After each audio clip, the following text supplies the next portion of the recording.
지금 방송에서 제공하는 투자 정보는 투자 판단에 대한 조언입니다. 방송에서 제공하는 주식의 가치, 가격 상승 및 가격 하락에 대해서는 방송사에서 보장하지 않습니다.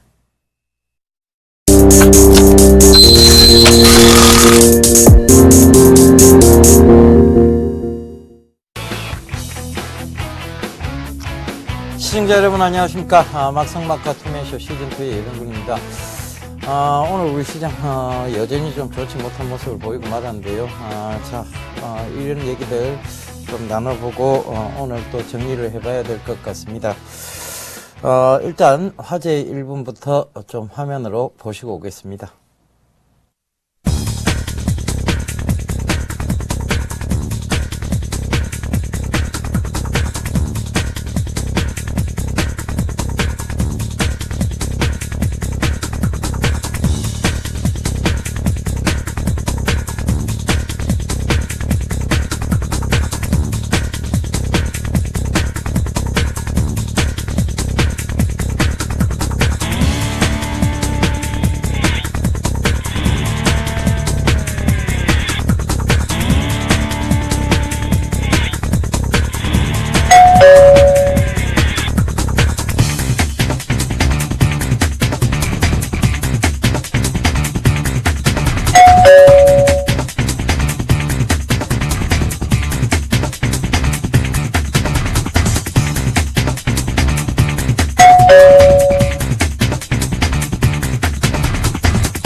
러시아 루블화가 한때 25% 폭락했다. 금리 대폭 인상이 오히려 화를 자초했다. 이런 기사가 좀 눈에 띄는데요. 러시아나 우리나라나 선제적 대응을 못하는 것은 마찬가지인 것 같습니다. 한은이 18일, 그러니까 한국은행이 18일 미국의 FOMC 결과에 초긴장 상태로 24시간 비상점검 체제로 들어갔다. 왜 선제적 대응을 자꾸 못하는 것일까요? 이런 얘기들 오늘 두 분 모시고 좀 나눠봐야 될 것 같습니다. 오늘은 샘플러스 장대진 멘토와 정재욱 멘토님 자리해 주셨습니다. 안녕하셨습니까? 안녕하십니까? 네. 말도 제대로 안 나옵니다. 시장이 계속 조금 변동성을 좀 심하게 보이고 있는데요.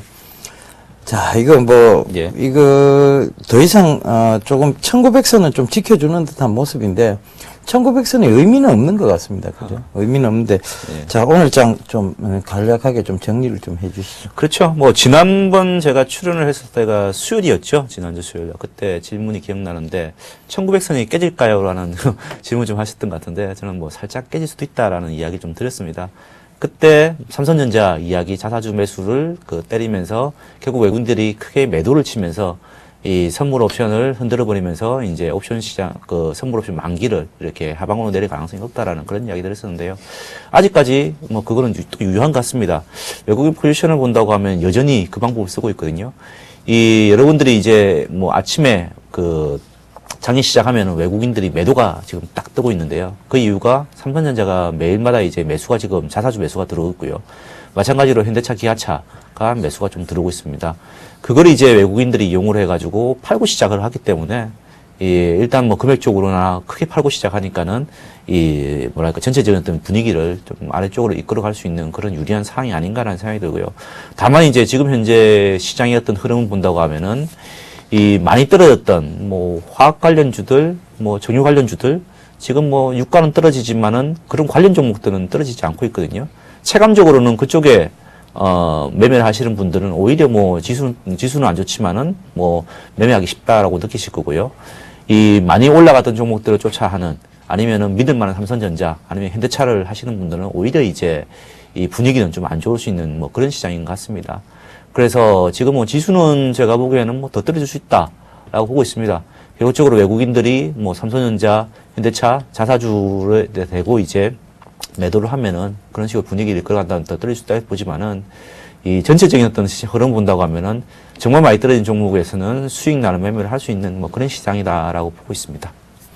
예, 개별적인 종목에서의 어떤 수익성을 말해 주신 것 같습니다. 일단 뭐 전체적으로 보면 하락은 하고 있습니다만은 오히려 낙폭이 과했던 종목군에서 오늘 기술적 반등 자리대가 나왔고요.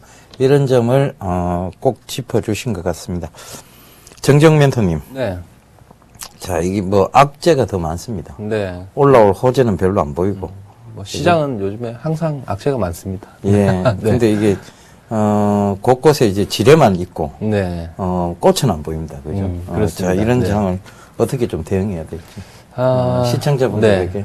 해안이 되는 방법을 하나 좀 가르쳐 주시죠. 근데 우리 그 시청자분들이 좀 이 큰 흐름을 좀 보셔야 될 것 같아요. 이 시장 자체가 지난주에 제가 출연해서도 말씀을 드렸지만은 지수가 큰 흐름은 1700에서 2100에 지금 한 3년, 4년 동안에 이 박스권 흐름을 탈피를 못하고 있는 것이고, 또 거기에서 좀 잘라서 본다고 하면은 1900에서 2100, 이 움직임을 지금 작년, 올해 이렇게 가고 있다. 이렇게 보시면 되겠고, 지금도 마찬가지입니다. 그래서 지금도 1900을 뭐 이탈하고, 살짝 이탈하고 이런 거는 중요한 건 아니겠죠. 중요한 건 아니고, 결국은 뭐 1880이든 70이든 1920이든 1900선 전후에서 지금 박스권 하단부 쪽에서 반등을 해줄 수 있느냐, 혹은 여기서 대밀려서 진짜 이 큰 박스권의 하단인 1700까지 가느냐. 뭐 요 지금 변곡점인 이런 상황이고, 이런 테스트는 이번이 처음이 아니죠. 이번이 처음이 아니고 그동안 많이 진행이 됐어 왔는데, 어떻게 하면 어떤 경우에 1700을 갈 수 있느냐고 하면, 지금 상당히 유가가 급락을 하면서 산유국들 불안이 일어나고 있지 않습니까? 일어나고 있지만은 이 불안감이 그 좋은 결과, 그러니까 뭔가의 결과물로 나오지 않고, 불안감이 결과물로 나오지 않고 이런 우려감이 완화가 된다고 하면 요번에도 이 1900 전후에서는 반등을 돌리는 흐름이 나올 것이고, 그게 아니고 뭔가의 결과물, 안 좋은 결과물이겠죠. 예를 들면 뭐 러시아 디폴트가 나온다든지, 이런 또 뭐 이란 쪽에서의 뭐 디폴트라든지 이런 것들이 나올 때에는 1700까지 밀린다. 이렇게 보면 돼요. 그래서 시장 흐름은 크게 보면 그런 상황이고, 지금은 아직까지는 1900 쪽에서의 이 불안감을 테스트하는 시장이다. 이렇게 보시면 되겠고, 그래서 지금 당분간은 1900에서 크게 이탈하지는 않을 겁니다. 물론 한번 뭐 1800, 780 나왔다가 또 올라오고 뭐 이런 시장이 반복이 되겠죠. 당분간 그렇게 된다. 무슨 결과물이 나오기 전까지는 시장은 그런 흐름이고, 따라서 뭐 내일도 당분간은 1900 쪽에서 테스트가 있는데, 그 정도의 이 주가들, 지금 현재 주가 수준을 볼 때에는 지금 1900을 이탈한다고 해서 주가들이 급락이 나오고 그러지는 않을 거라는 것이죠. 지금 수준에서 크게 벗어나질 않지만은 결국은 오르기에도 상당히 막혀 있는 부분이다. 그러니까 당분간은 뭐 지수 자체를 1900, 2000 뭐 혹은 1900 전후에서 이탈되더라도 한 그 정도의 움직임이다 보시고 종목 쪽에 집중하는 것이 맞다. 뭐 장대진 멘토님께서도 종목 쪽으로 집중을 하자 했는데, 종목 쪽에 집중하는 것이 맞다. 이렇게 판단이 되고, 시장에서 물론 지수가 안 좋고 시장 전체가 어렵지만은 아예 종목들이 안 되느냐, 그렇지 않거든요. 지금 종목들 보면은 뭐 중국 관련주들이 급등을 했었고, 또 게임주들 여전히 선방을 하고 있고, 이런 것들 보면은 당분간은 종목 쪽에 집중하는 것이 맞다 하는 판단이 듭니다. 예, 두 분의 생각이 어느 정도 좀 일치하는 것 같습니다. 종목적으로 좀 집중을 해보자. 이 얘기를 하셨는데요. 장대진 멘토님. 예. 자, 이게 그 종목적으로 좀 집중을 해보려고 해도. 예. 자, 오늘 보면 이제, 지금 시장을 좀, 주도했다고 볼 수 있었던 예. 사물 인터넷 관련주. 예. 그리고 차이나 디스카운트 관련주들은 오늘 급락이 나왔어요. 그렇죠. 또 그리고, 별로 오늘 좀 좋지를 못했거든요. 예. 그러다 보니까 이제 전체적으로, 지금, 중소형주 시장이 조금 오늘은 좀 위축된 또 모습을 네. 보였거든요. 대신, 게임주들은 조금 올라왔습니다만은. 자, 그러면 지금 이제, 사물 인터넷의 매기가 끝난 예. 것인지, 예. 아니면 매수세가 끝난 것인지, 아니면, 또 이 차이나 디스카운트의 이제, 매수세가 끝난 것인지, 이런 얘기들 좀 짚어주셨으면 좋겠습니다. 그렇죠. 지금 뭐 중국 관련주들 뭐 그 이야기를 좀 해볼게요. 뭐 중국 원양 자원을 비롯해서 중국 기업들이 굉장히 상승을 많이 했고요. 이 중국 우량자원 같은 경우에는 거의 뭐 한 두 달 사이, 두 달도 안 되는 사이에 10배 정도가 올랐습니다. 그 정도로 강하게 상승을 좀 했었는데요. 그거에 대한 어떤 뭐 실적이 확인되지 않았지만은 중국 관련 기업들의 어떤 성장성과 앞으로의 뭐 기대감, 그리고 너무 많이 빠졌었거든요. 그리고 중국 운양자원 같은 경우에는 조업이 중단됐었죠. 그랬다가 이제 다시 재개를 하게 된다고 하면은 과거에 뭐 영업이익률 50%까지 나왔었거든요. 근데 지금 유가 상황도 굉장히 이제 내려갔기 때문에 더 좋아질 수 있다라는 뭐 그런 이제 스토리가 만들어질 수 있다라는 측면에서 그렇게 주가가 많이 올라간 게 아닌가라는 생각이 들고요. 다른 기업들도 마찬가지로 그게 올라가니 같이 올라가는 그런 모습도 보였고요. 사모레이터드 관련주들은 어떻게 보면 아직까지 이 직접적으로 수익이 크게 이제 뭐 그 눈에 보일 만큼 수익이 난다기보다는 앞으로의 미래에 좋아질 것이다라는 그런 생각들 때문에 그렇거든요. 그래서 어떻게 보면 좀 장기적으로는 뭐 계속 그 회자가 될 수 있는 테마지만은 이 수익이 날 때까지는 탄탄하게 올라가기는 힘들다라고 생각하고 있고요. 대신에 게임 관련주는 이 모바일 게임 관련주라든지 게임 관련주는 충분하게 이 성장성이 한 번에 뭐 게임을 이제 개발해 가지고 판매했을 때 이번에도 보니까 이 웹젠이라든지 아니면 뭐 게임빌이라든지 컴투스 같은 종목들 뭐 중국의 게임을 하나 뭐 했는데 그게 엄청나게 이제 인기를 끌어서 바로 수익을 연결되는 수익 탄탄하게 받쳐줄 수 있는 그런 것들이 이제 게임주에서 나오고 있거든요. 그렇게 본다고 하면은 다른 테마주들은 모르겠지만은 게임주들은 계속적으로 쳐다봐야 되지 않을까. 그리고 게임주들이 확실하게 수익을 뒷받침해서 갈 수 있는 그런 기업이기 때문에 조금 더 자세하게 봐야 되지 않을까라고 지금 생각을 좀 하고 있고요. 사실 뭐 시장의 테마주들이 이렇게 설치면은 이 시장을 크게 이끌어가기는 힘들거든요. 이 대형주 중에서의 뭐 업종군들, 뭐 그런 업종들이 쭉 이끌어가는 그런 시장이 돼야지 탄탄한데 지금 보시면은 이제 우리 시장이 얼마 전까지만 해도 2000선에서 머물다가 지금 2000선이 깨지고서 이제 1900까지 내려올 때를 보시면은 그동안은 뭐 내수 관련주들이 이제 탄탄하게 받치고 있다가 뭐 이익까지 받쳐주면서 이렇게 탄탄하게 올라왔다가 그런 종목도 마저 다 무너졌거든요. 그래서 지금은 어떻게 보면 주도주가 없는 상황이고요. 테마주들만 조금 이제 이렇게 설치는 뭐 그런 상황이라고 보시면 될 것 같고요. 그래서 뭐 대응하기는 어떻게 보면은 어렵지만은 그렇지만은 뭐 짧게 매매를 하시면은 또 이제 뭐 수익이 날 수 있는 뭐 그런 장이고 어떻게 보면 또 이 파도가 뭐 바다에 비유한다면은 파도가 치지 않는 잔잔하거든요. 그러면은 어떻게 보면은 누가 지금 수용을 하고 있고 누가 수용을 안 하고 있는지가 다 보이거든요. 그래서 수용을 하고 있는 사람들은 뭐 예를 들면 뭐 게임주라든지 그런 종목들은 잘 보인단 말입니다. 그래서 그런 종목들이 오히려 더 잘 보일 수 있으니까는 그런 종목 쫓아서 매매하시면은 단기로 매매하시면 수익을 날 수 있는 그런 장이라 생각하고 있습니다. 예, 여전히 종목 장세에 대한 부분들을 좀 짚어주셨습니다. 자, 이게 지금 종목을 쉽게 따라가고 싶어도 너무 많이 오른 종목은 좀 사실상 부담스럽고 또 그렇다고 너무 많이 떨어진 종목은 사지 말아라고 자꾸 합니다. 그러다 보니까 뭘 사야 될지 선뜻 손이 나가지 않는 그런 장이죠. 그리고 시장은 조금 불안 그런 장세가 이어지다 보니까 더더욱 개인들의 투자 심리는 위축이 되고 있는 것 같은데요. 자, 이 투자 심리가 위축이 많이 돼 있는 상황에서 네. 지금은 좀 투자를 해야 되는 시기입니까? 아니면 투자를 좀 보류해야 되는 시기입니까? 투자를 해야 될 시기죠. 예. 안 좋을 때 투자해야지 좋을 때 먹을 거 아닙니까? 좋을 그렇죠. 때 투자해서 예. 뭐 하면은 더 좋아야 먹는데 예. 뭐 세상 일이 그렇게 쉽지 않습니다. 그죠? 네, 그래서 뭐 주식시장에서 저는 뭐 확인하고 투자해라 뭐 이런 뭐 얘기들 많이 하시는데 사실 그거는 직접 우리 트레이더들 실전 투자하는 사람들한테는 확인하고 하면은 고점밖에 못 잡습니다. 그렇죠? 예, 그렇죠. 네. 확인하고 투자하면 저점도 못 잡겠죠.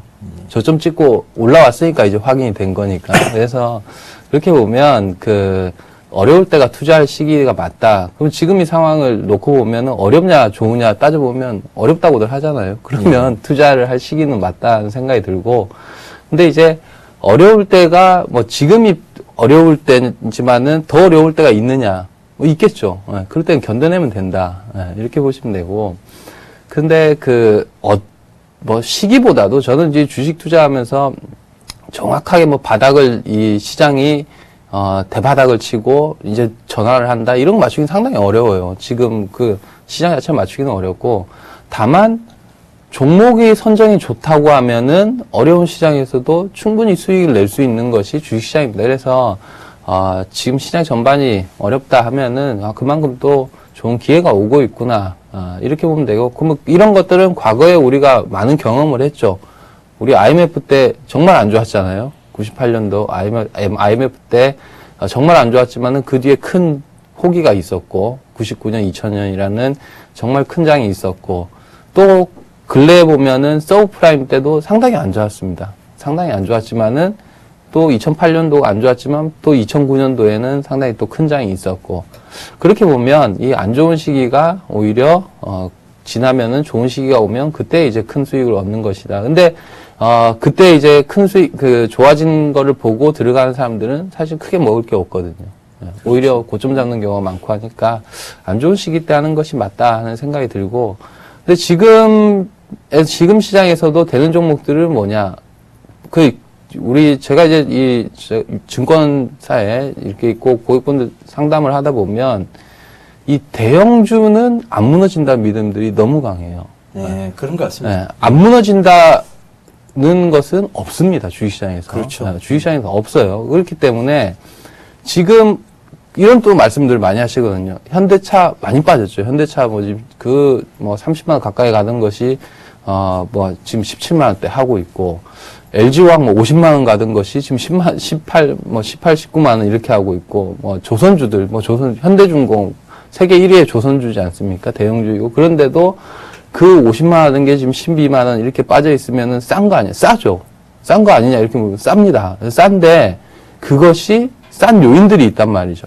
그 요인들이 쉽게 해결될 수 있냐 없냐를 보고 쉽게 해결될 수 있는 부분이라고 하면은 반등이 빨리 나올 겁니다. 그러면 그건 사야죠. 쉽게 해결될 수 없는 부분이라고 하면은 과감히 그 주식은 싸도 싼 상태로 그냥 있는 거예요. 상황이 바뀔 때까지. 그러니까 그 종목 선정을 상당히 잘한 종목 선정이 시장에 지금 시점이 좋냐 안 좋냐보다 훨씬 더 중요하다는 거죠. 주식에서는. 그런 부분들을 시청자분들께서도 좀 명심을 하고 주식 투자에 임한다고 하면 시장이 좀 어렵다 하더라도 좋은 결과가 나올 수 있다 이렇게 보고 있습니다. 예, 맞습니다. 정재웅 멘토님의 얘기를 조금 발판으로 조금 얘기를 좀 키워나가 보도록 하겠습니다. 자, 시장의 컨디션이 많이 변했습니다. 일단은 대형주에 대한 막연한 믿음 자체가 없어지는 그런 장이고, 한때만 해도, 그러니까 얼마 전만 해도요, 사실 대형주가 많이 빠지면 낙폭 과대로 인한 저가 매수세 유입으로 또 쉽게 올라 들어왔습니다. 그리고 또 그런 종목군들이 또다시 한번 상승과 조정을 반복을 해왔었는데, 지금은 좋지 않은 종목군은 여전히, 단순 기술적 반등에 그칠 뿐이지, 상승의 가닥들은 못 잡아가고 있는 것이 또 현실입니다. 그래서 이 얘기를 조금 확대해서 좀 해보고자 합니다. 장대진 멘토님, 예. 자, 시장이 바뀌었어요. 진짜 분명하게 말하지만 예전에는 이제 막연한 기대감들이 사실 존재했었거든요. 그렇죠. 그러다 보니까 이제 좀 많이 빠졌다 싶으면 사실 올라왔습니다. 예. 근데 이제는 진짜 안 그런 것 같아요. 그래서 그렇죠. 이런 얘기들을 시청자님한테 좀 강하게 얘기를 해주셔야 될 것 그렇죠. 같아요. 예. 제가 이 방송을 저번 주부터 했지만은 서울경제 그 전문가들과 분들과 제가 시장 설명회를 꾸준하게 좀 해왔습니다. 그러면 저도 가끔씩 이제 시장 설명회를 하면서 드렸던 말이 있는데요. 몇 년 전에도 제가 다른 타 방송국에서 이야기 드렸지만은 그 당시에 제가 항상 지수가 박스권에 머문다라는 이야기를 드리면서 앞으로 3년 동안은 희망을 가지고 올라오겠지라는 희망을 가지고 이제 기다릴 것이다라는 이야기를 했었고요. 그리고 3년이 지난 이후에는 왜 안 되지라는 그 생각을 가지고 또 3년을 기다리게 될 거다라는 이야기를 드리고 있는데요. 지금 이제부터는 이제 그런 생각이 드실 겁니다. 왜 안 되지라는 생각을 가지고 또 3년을 또 기다리는 그런 시기가 왔는데요. 현재는 지금 그렇게 보시면 됩니다. 저는 우리나라의 시장 설명회 통해서도 이야기 드리고 방송에서 나와서도 이야기 드리지만은 항상 하는 이야기가 어떤 산업 구조 그리고 인구 구조 그런 것들이 정말 일본하고 비슷하기 때문에 일본하고 비슷한 1990년대의 상황하고 비슷하게 지금 흘러간다라는 그런 이야기를 드리거든요. 그래서 지금 일본의 그 상황을 보신다고 하면은 지금 현재의 상황이 조금 이제 이해가 된다라고 생각을 하고 있고요. 앞으로는 이제 과거에 우리가 2006년도부터 해가지고 펀드 붐이 불고 주가가 2007년도, 2008년도 이렇게 막 올라갈 때 그럴 때가 아니고 그 이전에 2006년도 이전에 500에 1000 사이에서 박스권에서 왔다 갔다 하는 그런 장인데 대신에 그때는 지수가 올라가면은 다 같이 올라가고 지수가 내려가면은 다 같이 내려가는 그런 시장이었거든요. 근데 지금은 좀 달라졌습니다. 어차피 이 시장은 선택된 어떤 그 대장주가 있고요. 그리고 그게 맞춰가지고 그 종목들 올라가면 다른 종목이 빠지는 어떻게 보면은 이제 그 일부 종목을 위한 어떤 순환매가 계속되는 그런 장이라고 보시면 되거든요. 그래서 당분간은 이제 그런 식의 어떤 시장이 펼쳐지기 때문에 종목이 한번 그 이익 규모가 줄어들거나 아니면 매출 규모가 줄어들거나 안 된다고 하면은 정말 뭐 2, 3년 기다려야 되는 그런 시장이라고 보시면 될 것 같습니다. 그래서 지금같이 이런 이제 박스권 장이지만은 어떻게 보면은 박스권보다 더 심한 뭐 이런 하락이 나올 수 있는 또 장이기 때문에 정말 뭐 손절매가 중요한 그런 시장이 아닌가라는 생각이 들거든요. 그래서 뭐 안 되는 종목은 과감하게 치고 다시 되는 종목을 잡아가지고 이렇게 하는 게 저는 맞다라고 생각하고 있고요. 그리고 지금 전체적으로 보시면은 뭐 대형주들은 사이즈가 너무 큰데 주식시장의 돈들은 자꾸 빠져나가고 있는 그런 성격이거든요. 그리고 점진적으로 보수적으로 이제 지금 투자들 접근하고 있고 특히 이제 이 구조를 보면은 이 40대에 있는 분들은 거의 뭐 투자 여력이 없습니다. 그러니까 지금 돈을 가지신 분들은 보통 뭐 60대, 70대 뭐 그런 분들이 이제 돈을 가지고 계신데 그분들이 이제 또 고령화 사회 그리고 올해 요즘 100세 시대라고 하지 않습니까? 그러다 보니까는 돈들이 이제 빨리 이제 안 넘어가는 그런 현상들이 나타나고 있습니다. 그래서 지금 시장이 이렇게 되고 있는 게 아닌가라는 생각이 들거든요. 그래서 제가 보기에는 지금은 시장은 뭐 선택과 집중이 필요하고요. 과감하게 되는 종목만 뭐 하는 게 맞다라고 보고 있습니다. 예, 선택과 집중. 맞습니다. 이런 쪽으로 좀 선택과 집중을 좀 해봐야 되는데요. 100세 사실 것 같습니까? 요즘에 100세 사시는 분들이 저희 아버님도 뭐 80세 다 돼가시 정정하십니다. 아, 예, 그렇습니까? 원래 그 수명은 유전이라고 하는데요. 예. 증권사 근무하시지만 오래 사실 것 같습니다. 예, 감사합니다. 사실 이 주식 시장에 계신 분들이 명이 크게 길진 못하다는 설이 있습니다. 이게 아무래도 스트레스를 많이 받는 직업이다 보니까 그런 것 같은데요. 자, 이걸 한번 더 추가적으로 한번 생각을 해보자고요. 자, 그러면 과감히 미련을 버려야 된다. 요 얘기를 해주셨어요. 자, 사실상 주식 시장에서 자, 이 종목 버리고 저라면 이걸 선택하겠습니다. 이렇게 얘기했을 때 사실 그게 리스크거든요. 저희 말하는 입장에서는 그게 오히려 더 리스크입니다. 그런데 이 얘기 꼭 짚고 넘어가 봐야 될 것 같습니다. 정재욱 멘토님. 네. 자, 이제 버리고 과감히 담아야 될 섹터가 있다면 네. 지금이라도 이건 꽉 봐야 되는 섹터다. 네. 그렇다면 이제 업종으로 한번 업황으로 얘기를 한번 해주시죠. 네. 먼저 이제 제가 예를 좀 들어봐야 될 것 같아요. 네. 주식시장에서 대형주가 왜 안 되느냐? 네, 대형주가 안 되느냐? 그것은 어떤 이유에서 안 되냐를 찾아야 되죠. 주식이라는 것은 내리는 것도 분명히 이유가 있고 오르는 것도 분명히 이유가 있습니다. 오르고 내리는 데에 이유가 없는 게 없어요. 그렇게 보면 먼저 이제 안 되는 쪽을 보여드릴게요. 현대차가 뭐 안 좋다고 안 되는 것이 아니고 왜 안 되느냐를 차트를 한번 잠깐 보죠. 차트를 보면은 자, 현대차가 지난 2009년도, 10년도에는 큰 상승을 이뤘던 종목이죠. 그죠? 서브프라임 이후에 원화 약세, 그러니까 수출주들의 강세, 그리고 일본 도요타의 사태 이런 걸로 인해서 큰 폭의 상승을 거뒀습니다. 자, 2010년도 때 모습인데요. 이전에는 뭐 더 쌌었고요. 한 5만 원부터 25만 원까지 왔던 주식이 쭉 횡보를 하다가 지수는 그대로인데 종목이 25만 원대에서 올해 15만 원대까지 빠져버렸습니다. 이게 왜 빠졌습니까? 이유 다 알죠. 엔화 약세 때문에 빠지지 않았습니까? 엔화 약세 때문에 일본차 경쟁력이 살아나면서 경쟁이 심화되면서 현대차의 성장성이 훼손이 될 것 같으니까 빠진 겁니다. 그죠? 네. 그렇다고 현대차 이익을 못 내느냐? 이익을 잘 내고 있지만 뭐라고 했습니까? 제가 경쟁 심화로 인해서 성장성이 떨어질 것 같으니까 주가가 빠졌다고 했어요. 현대차 그러면 어떻게 하면 올라가겠습니까? 엔화 약세 때문에 빠졌으니까 현대차가 구조조정을 몇 년간 잘해서 이 엔화 약세 상황에서도 과거와 같은 수익성과 성장성을 보여줄 수 있으면 주가 올라갈 거예요. 그렇지 않으면은 엔화 약세가 됐으니까 엔화가 다시 강세로 가서 달러당 80엔대. 그러니까 원엔 환율이 뭐 1,300원 이렇게 가면 현대차 올라갈 거예요. 그전에 안 올라간다는 소리죠.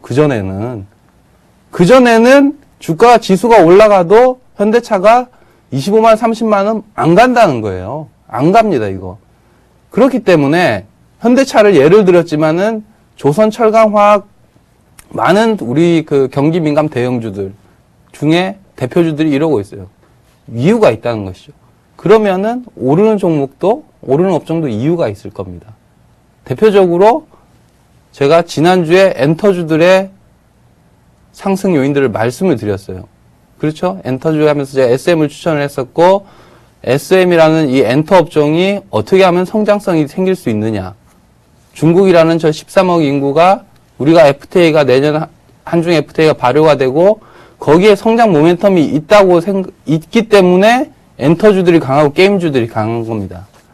그러면 그 성장 모멘텀이 약화되기 전까지는 이 종목들, 이 업종들이 강하다는 거예요.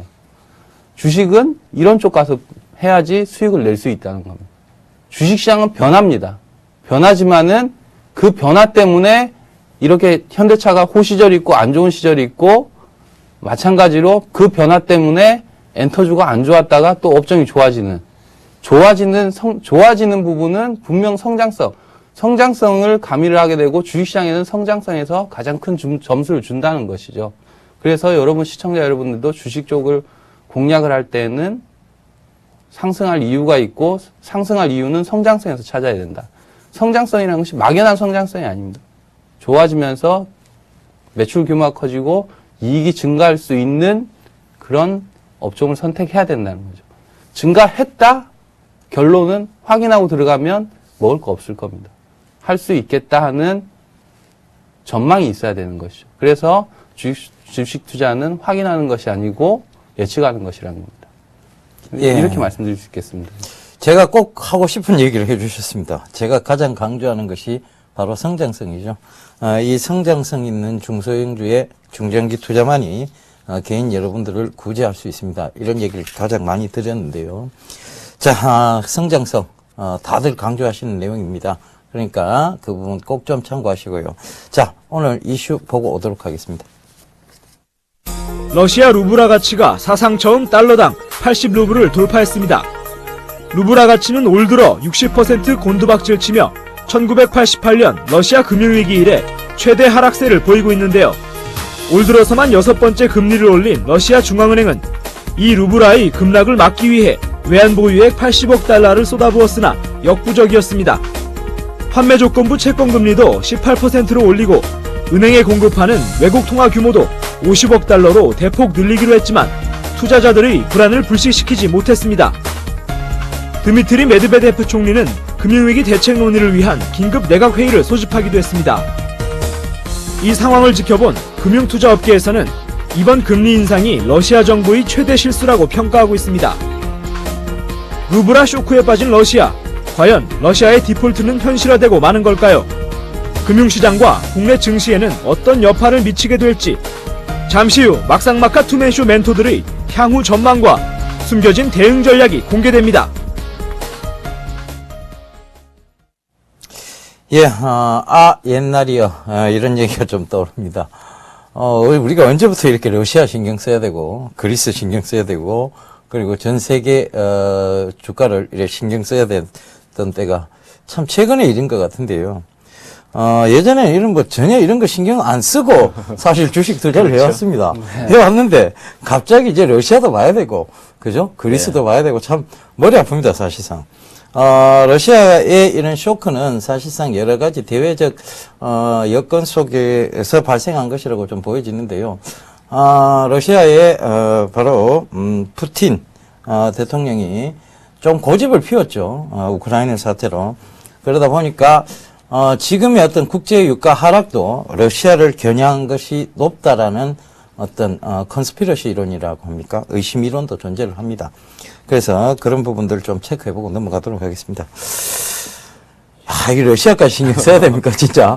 참, 이게 웃긴 게, 예전에 저희가 언제입니까?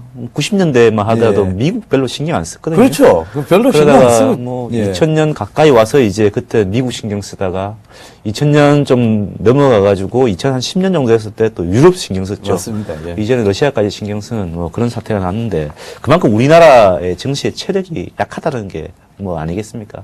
그러다 보니까는 이 악재에는 민감하고 뭐 호재에는 둔감한 정말 그래서 이제 우리나라 시장이 약하다라고 이제 생각하고 있는데 그래서 시장을 볼 때는 무슨 이유인지는 모르겠지만은 이 다른 나라에 다 올라갈 때 우리나라가 못 올라가면은 뭔가 우리나라가 약하게 진행되고 있고요. 그러다가 아 이거 갈 때 못 갔는데 내릴 때 같이 내리는 거 아니야? 근데 바로 현실화가 되거든요. 그게 참 문제인데 이번에 마찬가지로 이제 이번에는 또 원유가 또 이제 하락을 급하게 했고요.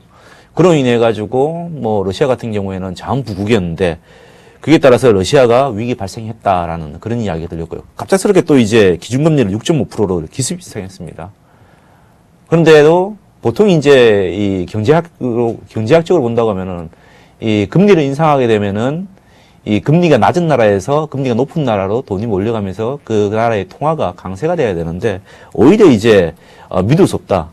신뢰성이 문제가 생기기 때문에 오히려 이제 또 루블화가 또 급등하는 그런 이제 모습들이 보였거든요.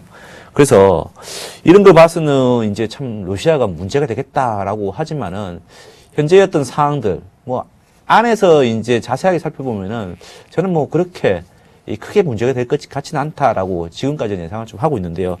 일단은 뭐 제일 많이 보는 게 뭐 러시아의 외환 보유고 지금 외환 보유고가 3,700억 달러가 있거든요. 과거에 러시아가 디폴트 선언을 했을 때 200억 달러 미만 뭐 이렇게 했고요. 우리나라가 IMF 때 500억 달러 미만 이렇게 있었거든요.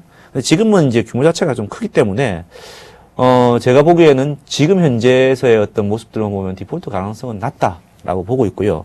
그리고 이제 이런 뭐 러시아의 문제가 세계 글로벌적으로 확대되느냐? 사실 우리나라하고는 뭐 동떨어져가 있는 이야기지만은 심리적으로 우리나라가 좀 영향을 좀 받고 있는 상황이지만은 러시아 경제가 전체 경제 비중이 전 세계 경제의 2.7%밖에 되지 않는다고 합니다. 그래서 러시아 문제 자체로 해가지고 전 세계가 뭐 위기가 발생할 가능성은 그렇게 높지 않다라고 저는 이야기하고 있고요. 오히려 이런 것들은 뭐 심리로 인해 가지고 뭐 공포심으로 인해 가지고 주가가 떨어지게 된다고 하면은 오히려 지금은 또 매수의 기회가 되지 않을까라는 생각이 들고요. 반대로 지금 뭐 DLS라는 상품 다들 아실 겁니다. 좀 은행에서 많이 판매했고 뭐 그렇게 했는데 이 원유가 이제 55달러까지 내려가면서 뭐 락인이 돼가지고 지금 손실 구간에 지금 접하게 됐고요. 그러면서 이제 좀 이제 문제가 되고 있지만은 이 주식시장에서 보면은 이 원유 가격이 떨어지면은 화학주 그리고 정유주 이런 것들이 더 저가를 경신해야 되는데 지금 현재 상황을 보시면은 뭐 SK 이노베이션이라든지 뭐 SOE라든지 아니면 화학주 뭐 롯데케미칼이라든지 그런 점 보시면 오히려 바닥을 짚고 지금 조금씩 올라오고 있거든요. 그런 거 봐서는 지금 오히려 이런 그 혼란기를 틈타가지고 저 종목이 되겠어? 라고 하지만은 지금부터 저는 뭐 바닥을 짚고 있는 게 아닌가라는 생각이 들고요. 벌써 이제 뭐 정유주도 화학주들 뭐 3분기에 적자 많이 났었고요. 그리고 그 부분들이 조금만 이제 돌아서 준다고 하면은 지금 숏 포지션을 갖고 있는 저 헤지 펀드들 다 지금 환매가 들어와야 된다고 보거든요. 그렇기 때문에 지금 여기서 뭐 유가가 조금만 뭐 지지해주고 반등해주는 분위기 보인다고 하면은 그런 종목들에서 충분하게 또 수익이 날 수 있다라고 생각이 들고요. 러시아 문제로 해가지고 주가가 좀 내린다고 하면 오히려 저는 매수의 기회로 봐야 되지 않을까라고 생각하고 있습니다. 예, 러시아 쇼크로 인해서 만약 급락이 나온다면, 자, 이거는 오히려 매수 기회다. 이런 얘기를 해 주셨어요.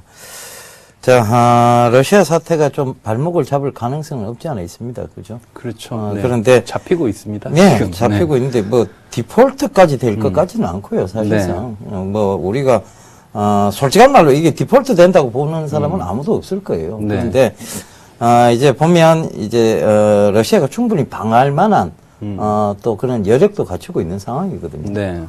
그런데, 지금 시장이 좀 과도한 우려가 나올 수는 있는 상황입니다. 그렇다면, 지금 단계에서 우리가 좀 조심해 봐야 될, 업황과, 그리고 또, 러시아에 대한 이런 위기감이 좀 도래하면, 오히려 조금 좋아질 업황. 요걸 조금 한번 분석을 네. 좀 해봤으면 좋겠는데요. 예. 먼저 이제 유가의 하락 요인을 좀 찾아봐야 될 텐데요. 뭐 이런 정치적인 이런 세력 구도, 글로벌 예. 세력 구도설도 뭐 있고 하지만은, 표면적으로 이제 가장 확실한 것은 공급 과잉입니다. 공급 과잉이죠. 그렇죠. 예, 맞습니다. 원유에 대한 미국에서 셰일가스 개발을 본격적으로 하게 되면서 원유에 대한 공급이 늘어났고 수요는 반면에 거기에 빠르게 늘어나지 못했던 산 것이 사실이고요. 근데 수요가 늘어나면 뭐 경기가 좋던가 이런 또 석유수 요거 활발해져야 되는데 사실 글로벌 경기는 뭐 여전히 저성장 국면에 있었고 그러다 보니까 원유의 대표적인 수요국들이죠. 유럽이라든지 일본이라든지 또 미국이라든지 이런 쪽에서의 중국이라든지 이들 나라의 성장 속도가 오히려 성장 속도가 감소하거나 쇠퇴하거나 올라가도 큰 폭의 성장 공급 과잉만큼의 그런 수요 속도가 늘어나지 않았기 때문에 최근에 원유가가 빠진 것이고 근데 이제 빠질 때 문제가 되는 것이 급락을 한 것 부분이거든요. 그러니까 지난 10월 달, 그러니까 벌써 한 두어 달 전만 하더라도 유가가 90불대였습니다. 90불대였는데 지금 WTI로 보면은 55불대까지 빠져버렸으니까, 단기간에 한 40%, 50% 가까이가 빠진 것이죠. 이 빠지는 속도 때문에 문제가 되는 겁니다, 지금. 산유국들, 특히 산유국들 중에서도 원유 생산 단가가 비교적 높은 러시아 쪽이, 지금 우려감이 증가가 되는 것이고, 여기서 이제 빠지는 속도가 완만해지면은 러시아도 어느 정도의 적응력을 가지고 가겠죠. 그런데 지금 아직까지 속도가 완만해지지 않고 있다 보니까, 지금 문제가 되는 것이고, 요것은 시간이 해결해 줄 부분이다. 이렇게 보여지고요. 러시아가 그래서 디폴트가 나겠느냐, 이것은 확률상으로 크지 않다. 아까도 이제 장대진 멘토님께서도 외환보유고 얘기를 해주셨지만, 이 외환보유고가 막강할 때에는 디폴트까지 가는 사태는 없더라. 본다고 하면, 러시아의 디폴트는 생각보다 확률은 낮다. 이렇게 보여지고, 다만, 베네수엘라라든지 일부 국가는 이미 디폴트 상황이, 지금 같은 유가가 이렇게 좀 지속이 된다 보면은, 속도가 완만해져도, 하락 속도가 완만해져도 일부 국가는 디폴트가 나올 수 있다. 이렇게 보여지고요. 제가 결국 중요한 거는 우리나라 시장에, 주식시장에 얼만큼 영향을 줄 것인가, 요거 부분인데, 이 차트를 한번 보죠. 차트를 보면서 제가 설명을 한번 드리겠습니다. 이게 이제 2010년도부터 해가지고, 주식시장의 쭉 움직임인데, 제가 이 중립선을 그어놓은 건 1900선을 이렇게 좀 진하게 그어놓고요. 이때 1900 아래쪽으로 이탈됐던 때가, 2011년과 12년, 그리고 13년도에도 잠깐 있었지만, 이때는 금방 회복을 했던 구간이기 때문에, 설명을 따로 안 드리겠는데, 이때 무슨 사태들이 있었냐면은, 2011년도 때 사태가 벌어진 것이 미국의 신용등급 하락이 있었죠. 그러면서 급락을 했었거든요. 신용등급이 하락이 됐습니다. 그렇죠? 우려감이 아니고 실질적으로 돼버렸어요. 그러니까 1700, 1600까지 나온 것이고, 그리스 디폴트가 됐었죠. 그러니까 나왔고, 이때 12년도 때에는 스페인이 위험하다, 이탈리아 위험하다 얘기 나오면서 키프로스 구제금융이 들어가 버렸죠.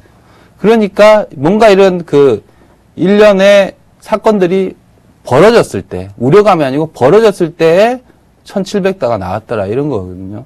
그렇기 때문에 이번에도 1900선을 지금 위협을 하고 있지만은 우려감이 나올 때 여기서 러시아 디폴트가 나와버리면 이거 이렇게 나온다는 거죠. 밑으로 나올 확률이 큰데 우려감이 크지 않기 때문에, 디폴트 확률이 크지 않기 때문에 이번에도 1900에서 어느 정도 마무리가 될 수 있는 확률이 높은 상황이다, 이렇게 보고 있습니다. 예, 1900선에서 어느 정도 마무리 되어지겠다. 왜?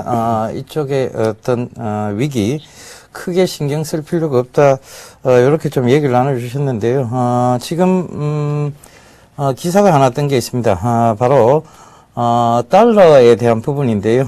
FOMC 성명서에서 상당 기간이란 말, 그러니까 considerable time이라고 우리가 얘기를 하죠. 이 문구가 삭제될 가능성이 높다. 그렇다면 조기 금리 인상이 이루어질 것이다는 문제 제기를 월스트리트 저널에서 발표를 한 것 같습니다. 그러면서 지금 달러가 좀 강세를 보이고 있는데요. 자, 이거 굉장히 못된 짓이 아닌가 이렇게 보여집니다. 달러 강세시키면서 러시아 궁지까지 한번 몰아보겠다 이런 얘기 같은데요. 자, 이렇게 되면 뱅크런 사태가 나올 수도 있어요, 사실은. 네. 예, 그렇다면 또 이제 또 위기감이 또 고조가 될 수도 있는 상황인데 여전히 좀 뭐 1900선에서 이 부분은 좀 마무리 안 되겠나 이렇게 보십니까? 아니, 저는 1900이 깨질 수도 있다라는 생각을 좀 가지고 있고요. 아, 가지고 계십니까? 예, 늘 이야기 늘 드렸던 이야기지만은, 지금 러시아 문제, 어떻게 보면 주변국의 문제라고 하지만은, 실제적인 내면에서 본다고 하면 우리나라의 문제가 제일 진짜 크거든요. 제가 서두에도 이야기 드렸지만은, 우리나라 경제가 일본 경제하고 비슷하게 닮아간다라는 그런 이야기를 제가 자주 드리고 있는데, 지금 이제 우리나라가 전체적으로 경쟁력이 있는 기업을 보면은 사실 삼성전자하고 현대차 그 정도 그룹밖에 없지 않습니까? 그런데 이 삼성전자가 요즘에 핸드폰에서 헤드셋 부분에서 되게 고전을 하고 있고, 이 자동차 부분, 현대차는 또 이제 엔화 약세 때문에 또 고전을 하고 있는 상황이라서요. 그 두 개의 큰 기업이 쌍두마차가 이제 무너졌을 때를 생각한다고 하면은 충분하게 저는 1900이 무너질 수 있는 상황이고, 이 다른 요인이 아니더라도 시간이 빨리 오고 늦게 오고가 차이일 뿐이지, 제가 보기에는 1900은 또 무너질 수 있다라고 생각하고 있습니다. 예. 그래서 목표 지수도 저는 이야기 드리지만은 항상 1700에서 2100 사이에서 왔다 갔다 하는데, 그 안에서 종목을 잘 봐야 된다라는 이야기. 그리고 우리나라가 GDP 성장률이 낮아지고 있기 때문에, 또한 이제 우리나라가 다른 나라보다 상대적으로 이 매력도가 낮기 때문에 외국인들이 빠져나간다라는 그런 이야기를 하고 있거든요. 그래서 저는 1900 무너질 수 있다라는 생각을 가지고 있고요. 대신에 이 종목들은 이제 성장률이 좋은 종목들만 매매를 하신다고 하면 충분히 수익이 낼 수 있는 그런 시장이라고 생각하고 있기 때문에요. 지수는 그렇게 저는 중요하지 않다라고 생각하고 있습니다. 예, 이슈를 요만큼 좀 정리를 해봐야 되겠습니다. 일단은 러시아 사태에 대해서 이런 러시아 위기에 대해서는 조금 더 지켜보자는 의견이 대다수신데요. 거기서 우리가 꽃을 피울 종목보다는 오히려 지수보다 종목적으로 접근해서 오히려 대응을 좀 하는 것이 맞다는 공통된 의견을 좀 제시를 해주셨습니다.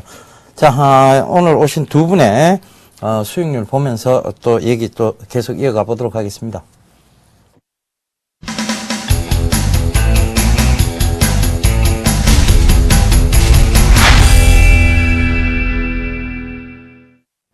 예, 장대진 멘토님, 포트에 아나페스 한 종목 편입되는데요. 약간 손실 구간이 있습니다. 예. 자, 에이스 좀 해주시고, 그리고 바로 이어서, 오늘 히든 카드 종목까지 좀 제시를 해주시죠. 그렇죠. 지금 아나피스 제가 차트를 보면서 좀 설명을 좀 드리겠습니다. HDTV의 어떤 이제 판매량 증가와 관련해가지고 이제 주가가 좀 움직일 것이다. 장기적으로 좀 중장기적으로 보자라는 이야기를 드렸었는데요. 지금 움직임 보시면은 코스닥 지수보다도 강하고요. 지수가 제가 편입했보다는 조금 이제 수익률이 좀 밀리긴 했으나, 전체적인 어떤 모습들은 여전히 상승세를 이어가고 있다라는 거죠. 그리고 기관들 매수가 들어오고 있고요. 외국인들 매수가 들어오고 있기 때문에 점진적으로 시장이 정말 급락하는 어떤 사태가 나지 않는다고 하면은 11,500선 그 위에서는 계속적으로 이제 트라이를 위쪽으로 하는 그런 모습이 나오지 않을까라는 생각이 들고 있고요. 특히 저는 이게 자회사의 어떤 문제 때문에 이 수익률이 수익이 좀 낮아졌거든요. 그 부분이 좀 회복된다라는 생각을 가지고 있기 때문에 수익성이 결국 주가를 밀어 올리는 그런 상황이 나온다라고 생각하고 있습니다. 그래서 계속 보유의 의견 드리겠고요. 조금 더 지켜보자라고 이야기 드리겠습니다. 그리고 오늘 이야기 드릴 종목은 제가 라오스를 보자라는 이제 키워드를 가져왔는데요. 예전에 라오스와 관련된 기업이 있었습니다. 생각나시는지 모르겠습니다. 코라홀딩스라고 기억이 나시는가 모르겠습니다. 2013년도에 굉장히 핫한 종목이었거든요. 그런데 2013년도 중반부터 해가지고 2014년도에는 거의 사람들 기억에서 좀 잊혀지고 주가 좀 많이 내리면서 좀 고전을 했던 기업인데요. 다시 이제 코라홀딩스를 좀 보자라는 이야기를 좀 드리겠는데요. 일단 코라홀딩스에 대해서 이제 이야기 드린다고 하면은 이 지주회사입니다. 라오스라는 국가에서 이제 자동차 그리고 오토바이 등을 제조 판매하고 AS까지 하는 자회사를 보유한 지주사라고 보시면 되는데요. 이 회사가 이제 하고 있는 거는 현대, 기아, 그리고 중국의 체리차의 유일한 신차 판매 보유권을 가지고 있고요. 그래서 판매를 하고, 그리고 중고차를 가지고 수리를 하고, 그리고 이제 또다시 이제 판매를 하고 있는 뭐 그런 업체를 보시면 되는데, 어쨌든 뭐 이렇게 이 독점권을 좀 가지고 있기 때문에 안정적으로 좀 매출을 올릴 수 있다는 부분이 좀 이제, 안정적으로 제가 주가를 볼 수 있는 그 포인트고요. 그리고 이제 라오스가 뭐 점진적으로 이제, 도시화되고, 그리고 또한 이제 뭐 도로 포장이 좀 더 이루어지고 계속적으로 이루어지고 있는 부분이기 때문에 앞으로의 어떤 라오스에서 자동차와 관련된 운송수단과 관련된 어떤 산업을 하는 거는 성장이 계속 가능하다라고 생각하고 있습니다. 그렇기 때문에 이 길게 보신다고 하면은 점진적인 어떤 상승을 할 수 있는 종목이 아닌가라는 그런 생각을 가지고 있고요. 단기적으로 본다고 하면은 일단 뭐 신차 CKD라는 그 신차를 가지고 있는데 이 신매들을 또 추가로 했습니다. 그렇기 때문에 이 추가로 함으로 인해 가지고 또 매출 성장이 또 이루어질 수 있는 부분도 있고요.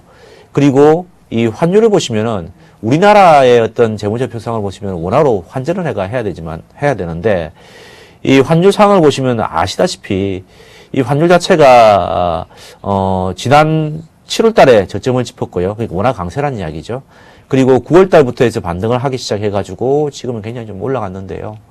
이 원화 환율 원화로 환산했을 때는 이 원화가 약세였기 때문에 오히려 이제 환율 효과로 인해 가지고 또 순이익이 증대될 수 있는 부분이 있거든요.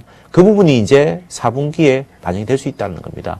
그동안 그렇다고 하더라도 이게 환율이 우리나라 원화 강세였는데도 불구하고도 성장이 계속되었다는 부분이거든요. 근데 환율이 약세가 됐을 때는 순이익이 증가하는 측면이 있기 때문에 지금 이제 주가가 터닝을 해가지고 이제 뭐 무릎까지 올라온 게 아닌가라는 생각이 들고요. 그래서 이 부분에서 제가 좀 이야기 드리려고 합니다. 뭐 차트를 보면서 제가 코라홀딩스 전략까지 좀 이야기 드리겠습니다. 이 코라홀딩스의 어떤 그 모습을 보시면은 이 9월부터 해가지고 저점을 찍고요. 그리고 주가가 이제 터닝을 하는 부분들이 지금 나오고 있죠. 이 성장을 안 했다는 기보다는 이 환율 때문에 피해본 부분들이 이제 환율이 거꾸로 가면서 이제 올라온 부분이라고 생각하시면 되고요. 그리고 주가가 이렇게 올라가는 부분에서 이제 벌써 그 무릎 부분까지 올라왔기 때문에 이 정도에서는 좀 이제 들어가봐야 된다라고 생각해서 오늘 종가 기준으로 해가지고요 좀 이야기를 좀 드리겠고요. 그리고 저는 단기적으로 목표가를 본다고 하면은 지금 300일선이 있는 한 23,000원 부분 그 정도까지는 한번 보자라고 이야기 드리겠고요. 위쪽으로는 뭐 15,000원선이 깨지지 않는다고 하면은 큰 변화가 없다고 하면은 15,000원이 깨지지 않는다고 하면은 좀 가져가 보자라고 이야기 드리겠습니다. 그래서 당장 4분기에 어떤 순이익 증대가 예상되기 때문에 이 종목을 지금 봐야 되지 않을까라고 생각하고 있습니다. 예, 코라홀딩스에 대한 짤막한 얘기 좀 들었습니다. 자, 정재영 멘토님, 네. 오늘 SM이 오늘 한 2.86% 하락은 했는데, 네. 포트에는 지금 6.4% 수익을 기록하면서 네. 수익률 좋습니다. 자, 일단, 수익률 좋은데, AS는 좀 짧게 해주시고, 네. 자, 오늘 들고 오신 히든카드 좀 상세히 설명해 주시죠. 네, 먼저 이제 SM부터 말씀드리겠습니다. SM 차트를 보면서 매매 전략 말씀드리도록 하겠는데, 지난주 제가 수요일 날 말씀을 드렸죠. 31,000원 전후에서 바닥을 형성할 것이다. 딱 저점이었습니다. 저점이었고, 그 뒤로 주가가 시장은 빠져버렸죠. 시장은 빠졌지만은 SM의 성장 동력, 중국과 그리고 최근에, SM의 매출, 사상 최대의 매출을 기록하고 있는 부분, 성장성을 부각하면서 반등을 시도하고 있고, SM이 반등이 나오면 첫 번째 제가 목표가 4만원 제시를 했는데요. 35,000원권을 넘어서면은 4만원 돌파 가능성이 커집니다. 그래서 그 4만원 돌파가 되면은 뭐 중장기적으로 더 갈 수도 있다. 그래서 목표가 상향할 수도 있겠다 하는 말씀 먼저 드리도록 하겠고요. 그래서 손절가는 25,000원 그대로 유지를 하도록 하겠습니다. 그 다음에 오늘 말씀드릴 종목은 게임빌입니다. 게임빌. 게임빌하면은 뭐 올해 최고의 종목 중에 하나가 컴투스죠. 컴투스를 가지고 있는 또 보유한 회사가 게임빌이고, 컴투스 게임빌이 주가의 상승이 올해 또 큰 폭으로 나왔었던 종목인데, 이 게임빌의 모멘텀은 신작 모멘텀, 먼저 볼 수 있겠습니다. 이번에 다크 어벤져 2가 출시가 되었고 또 엘룬 사가가 출시가 되었는데 시장에서 반응 상당히 괜찮은 상황이고요. 이 신작 게임이 2015년도에도 꾸준히 지속이 된다는 것이죠. 그리고 이 게임빌 컴투스의 모멘텀이 가장 큰 장점은 뭐냐면은 자체 개발하면서 퍼블리셔도 자체적으로 한다는 것이죠. 이 게임주들의 수익 배분을 보면은 먼저 이제 플랫폼 업체들이죠. 뭐 아이폰이라 안드로이드나 이런 쪽에서 구글이라든지 이런 쪽에서 게임의 매출의 한 30%를 가져갑니다. 그리고 퍼블리셔들이 있죠. 뭐 카톡이라든지 이런 부분들, 그런 부분들이 또 20%를 가져가죠.